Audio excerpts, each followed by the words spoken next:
ओम भगवते वासुदेवाय नमः।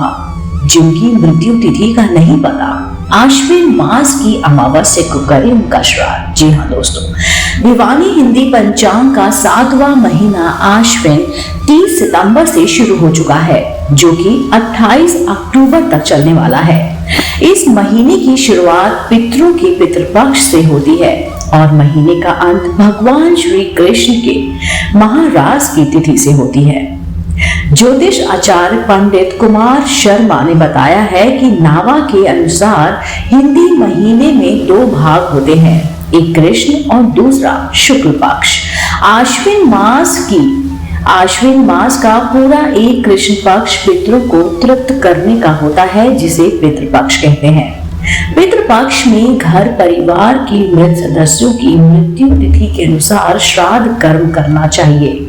जिन लोगों की मृत्यु तिथि की जानकारी नहीं है, उनका श्राद्ध आश्विन मास की अमावस्या यानी कि 14 अक्टूबर पर आप कर सकते हैं। वैसे तो एक साल में 4 बार नवरात्रि आती है, लेकिन आश्विन मास की नवरात्रि का महत्व सबसे ज्यादा माना गया है। इस बार नवरात्रि 14 अक्टूबर से शुरू होगी और 23 अक्टूबर तक रहेगी। यह ऋतु परिवर्तन का समय होता है। इन दिनों में वर्षा ऋतु खत्म होती है और शीत ऋतु शुरू होती है। ऐसे में नवरात्रि में किए गए व्रत, उपवास और ध्यान कर्म से मौसमी बीमारियों से लड़ने की आपको शक्ति भी मिलती है। आश्विन मास की अंतिम तिथि को शरद पूर्णिमा कहा जाता है। यह पर्व श्री कृष्ण की भक्ति का महापर्व होता है। माना जाता है कि द्वापर युग में श्री कृष्ण ने इसी तिथि पर गोपियों संग वृंदावन में महारास रचाया था।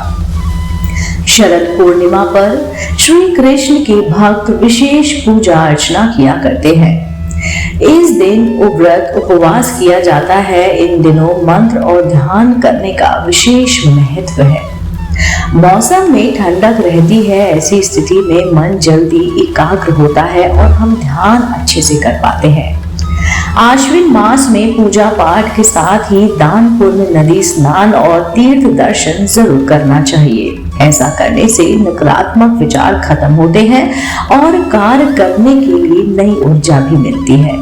दोस्तों, उम्मीद करती हूँ आपको ये जानकारी, जिनकी मृत्यु तिथि का आपको अगर नहीं है पता और नहीं है ज्ञान, तो आश्विन माह की अमावस्या को आप कर सकते हैं उनका श्राद्ध। अगर आप भी इसी समस्या से जूझ रहे हैं, अगर आपको भी अपने प्रियजनों की मृत्यु तिथि नहीं पता है और आप अपने दिल से अपने पूरे परिवार के साथ उनका श्राद्ध कर्म करना चाहते हैं, तो आप जो है अमावस्या को चुनें। जी हाँ दोस्तों, अगर आपको ऐसी ही जानकारी सुनना पसंद है तो आप मेरे चैनल आध्यात्मिक कहानियों को तुरंत से लाइक कीजिए, शेयर कीजिए और सब्सक्राइब कीजिए। मैं आपको मिलती हूँ जल्दी इसी चैनल पर नई रोचक जानकारी और कहानी के साथ। आप देख रहे थे आपका अपना पसंदीदा YouTube चैनल आध्यात्मिक कहानियां।